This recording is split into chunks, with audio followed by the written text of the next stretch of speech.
কি সুন্দর গ্লাস। ওরে বিয়াদব, এটা কে করলো রে? এটা কে করলো? তাড়াতাড়ি বলো আমার। ম্যাডাম পল্টু।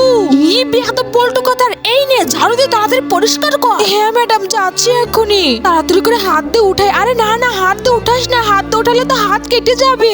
তার চাইতে তুই এইটা দিয়ে উঠা, তাহলে তোর হাত কাটবে না। এই ভাঙা কাজগুলো নিয়ে আমি বাইরে ডাস্টবিনে ফেলে দেই। আরে ডাস্টবিনে ফেলে দিলে তো অন্য কেউ হাত দিবে আর হাত কেটে যাবে। আরে না না, আমি তা করতে পারবো না। আমার একটা দারুণ আইডিয়া এসেছে। বন্ধুরা, অন্যদের মতো আমি কসম দেব না। এই আল্লাহ লেখাটা যদি ভালো লেগে থাকে তাহলে ভিডিওটিকে লাইক এবং চ্যানেলটি সাবস্ক্রাইব করে দিও এবং কমেন্টে লিখে যাও আই লাভ ইউ আল্লাহ। প্রথমে আমি এই কাঁচের টুকরাকে সুন্দর করে ভাঁজ করে নেব, তারপরে এক এক করে সবগুলো টিস্যুতে ভরে নেব, তারপর আমি সুন্দর করে কাগজে মোড়াবো, এরপরে পলিথিন ব্যাগে ঢুকাবো। এরকম করে সুন্দর করে ব্যাগে বাঁধবো। আমরা কারো ক্ষতি করতে পারবো না, এটা সুন্দর করে বাঁধবো যাতে কারো ক্ষতি না হয়। এই তো হয়ে গেছে। এখানে লিখে দিই এটা অনেক বিপজ্জনক। হ্যাঁ হ্যাঁ হয়েছে, তাড়াতাড়ি ডাস্টবিনে নিয়ে চল এক্ষুনি।